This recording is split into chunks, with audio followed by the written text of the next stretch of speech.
So we will be discussing about the hypertension. Okay, today hypertension, that is very important topic. You will have many patients in the clinical practice about the hypertension. Okay, basically what is hypertension? Let me explain for you. जो hypertension है ना, इसका मतलब है increased in the blood pressure. Okay, increased in the blood pressure. अब इतना तो सबको पता है ना कि ऊपर वाला जो ब्लड प्रेशर है यानी सिस्टली कितना होता है normally. Systolic blood pressure is 120 and diastolic blood pressure is 80 millimetres of mercury. Right, ये तो आप फॉर एग्जांपल 8, 9, 10th क्लास से पढ़ते आ रहे हो कि this is the systolic blood pressure and this is the diastolic blood pressure. Okay fine. अब क्या है कि जैसे ही हम हाइपरटेंशन डिस्कस करते हैं ना, इसके कुछ स्टेजेस हैं. For example normal blood pressure तो ये है ना 120 to 80. अब उसके बाद एक कंडीशन आता है जिसको हम कहते हैं stage 1 hypertension. Okay, stage 1 hypertension. अब ये जो स्टेज 1 हाइपरटेंशन होता है, इसमें आपका ब्लड प्रेशर क्या होता है, पेशेंट का ब्लड प्रेशर होता है 130 to 139 millimetres of mercury. Okay, and this is the systolic blood pressure of the patient. Okay, इसी तरह से जब हम डायस्टोलिक ब्लड प्रेशर देखते हैं स्टेज 1 हाइपरटेंशन में, that is equal to that will be 80 to 89 millimeters of mercury. Okay, अगर इसके बीच में होगा 81, 82, 86, 87, 88, 89, so that will be considered a stage 1 hypertension. Okay, the next one is obviously the stage 2 hypertension. अब stage 2 hypertension में क्या होता है? That is very obvious, more than 140. Okay, equals to or more than 140 millimeters of mercury अगर किसी का blood pressure हो, so that is considered as stage 2 hypertension. Okay, इसी तरह से डायस्टोलिक कितना होगा, डायस्टोलिन का होगा +90 millimetres of mercury. Okay, so this is stage 1 and this is stage 2. उसके बाद एक और कंडीशन है जिसको कहते हैं hypertensive crisis. Okay, hypertensive crisis. अब ये जो आपको नज़र आ रहा है hypertensive crisis, okay, this is very important क्योंकि ये जो कंडीशन है इसमें क्या होता है, इसमें जो पेशेंट का ब्लड प्रेशर है ना, specially systolic blood pressure, that will be equals to और more than 180 millimeters of mercury systolic blood pressure. Okay, इसी तरह से जो पेशेंट का for example diastolic blood pressure है वो कितना होगा, that will be more than 120 millimeters of mercury. So this is very abnormal condition. Okay, fine. I will tell you in the book hypertensive crisis है हमारे पास, hypertensive emergency है जिसमें end organ damage हो सकता है. Okay, patient का. So obviously these are very important to treat. अब ये जो आपके पास blood pressure increase होता है, ये किस वजह से होता है? Okay, right? I will tell you the mechanism.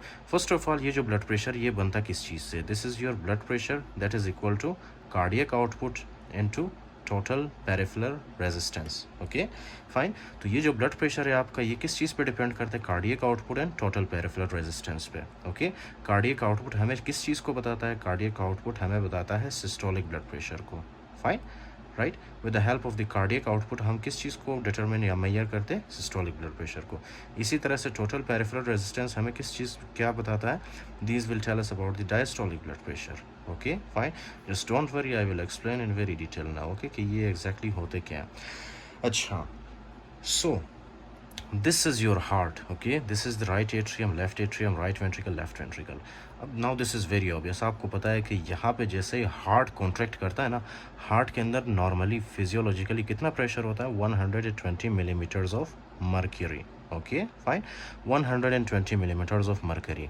Right, अब जैसे ही वेंट्रिकल कॉन्ट्रैक्ट करता है ना, इस तरह से जैसे ही वेंट्रिकल कॉन्ट्रैक्ट करता है, वेंट्रिकल के अंदर जितना भी ब्लड होता है ना, that blood will be pushed through the aortic valve into the aorta. Okay, aorta के अंदर सारा ब्लड चला जाता है. Right, okay fine.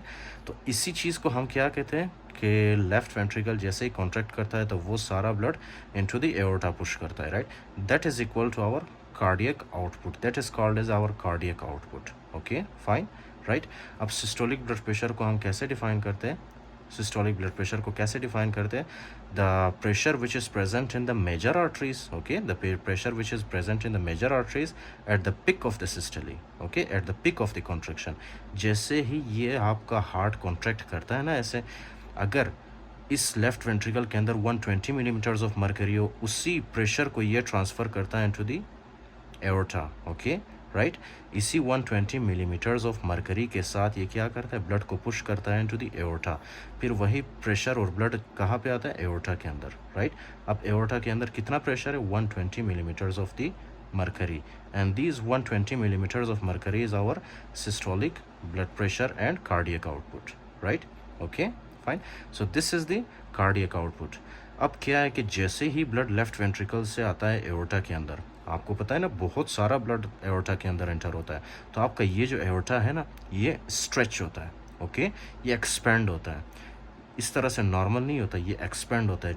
जब भी फॉर एग्जांपल इसके अंदर ब्लड ज़्यादा आता है तो इस तरह से साइज़ में ये इंक्रीज़ होता है, फाइन, ओके। इसको क्या कहते हैं, एक्सपेंड होना, स्ट्रेच होना, राइट, ओके।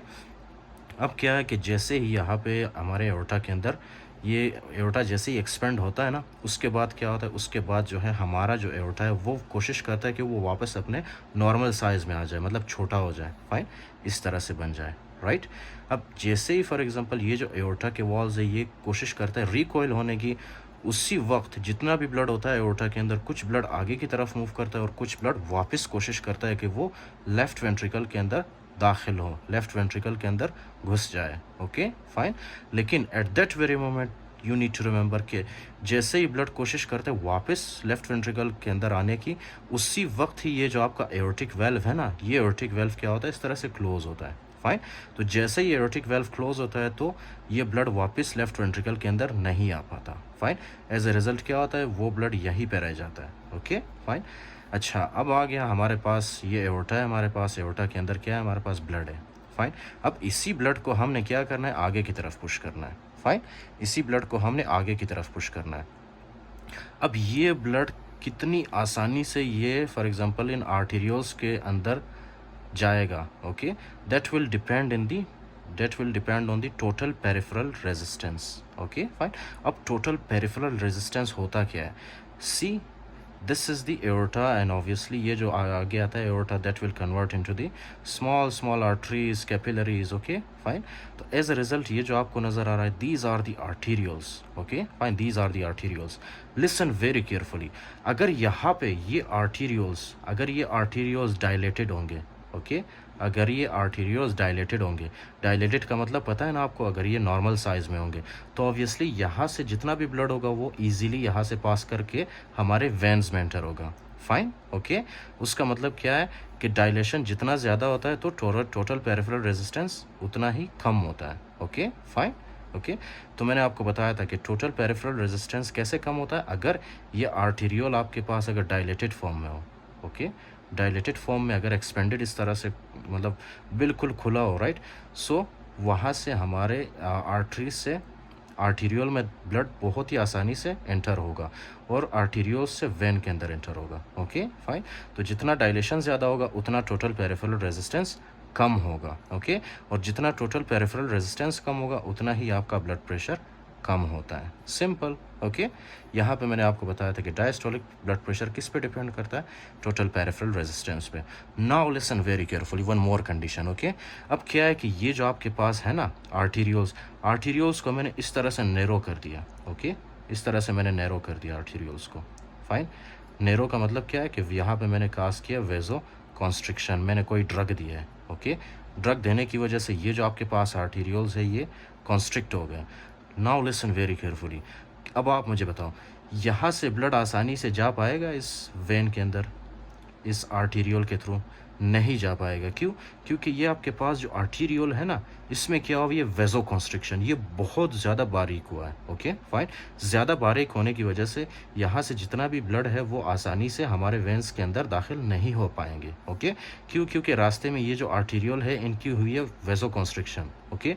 रास्ता बहुत ही तंग है, बहुत ही बारीक है, इसलिए ये ब्लड हमारे आर्टरीज से वेंस में सही से दाखिल नहीं हो पाते, क्यों, क्योंकि ये आर्टीरियल्स की क्या हुई है, वेजो कॉन्स्ट्रिक्शन, ओके। तो जितना ज़्यादा वेजो कॉन्स्ट्रिक्शन होगा उतना ज़्यादा टोटल पेरिफेरल रेजिस्टेंस ज़्यादा होगा, ओके। जितना वेजो कॉन्स्ट्रिक्शन ज़्यादा होगा उतना ही टोटल पेरिफेरल रेजिस्टेंस ज़्यादा होगा, ओके। अगर टोटल पेरिफेरल रेजिस्टेंस ज़्यादा हो तो आप बताओ ब्लड प्रेशर कम होगा डायस्टोलिक ब्लड प्रेशर या ज़्यादा होगा, जाहिर सी बात है ना कि डायस्टोलिक ब्लड प्रेशर क्या होगा, ज़्यादा होगा, ओके, फाइन। तो इसी तरह से मैंने आपको बताया था यहाँ पे टोटल पेरिफेरल रेजिस्टेंस किस पे डिपेंड करता है, डायस्टोलिक ब्लड प्रेशर में, ओके। अगर यहाँ पे टोटल पेरिफेरल रेजिस्टेंस ज़्यादा हो, okay, so that will lead to increase in blood pressure. और टोटल पेरिफेरल रेजिस्टेंस कैसे ज़्यादा होता है, जब वेजो कॉन्स्ट्रिक्शन होती है, ओके, फाइन। अगर इसी तरह ये जो आपके पास आर्टीरियोल्स है अगर ये डायलेटेड फॉर्म में हो, डायलेटेड फॉर्म में मतलब ये अगर इस तरह से खुला हो बिल्कुल, राइट, तो आसानी से जितना भी ब्लड है यहाँ से ये ब्लड आएगा हमारे वेंस के अंदर, जिसका मतलब क्या है, कोई टोटल पेरिफेरल रेजिस्टेंस बिल्कुल कम है। ओके, तो ब्लड प्रेशर भी कम होगा। फाइन, क्योंकि ब्लड आसानी से मूव कर रहा है हमारे वेंस के अंदर, so that will lead to reduced in the blood pressure.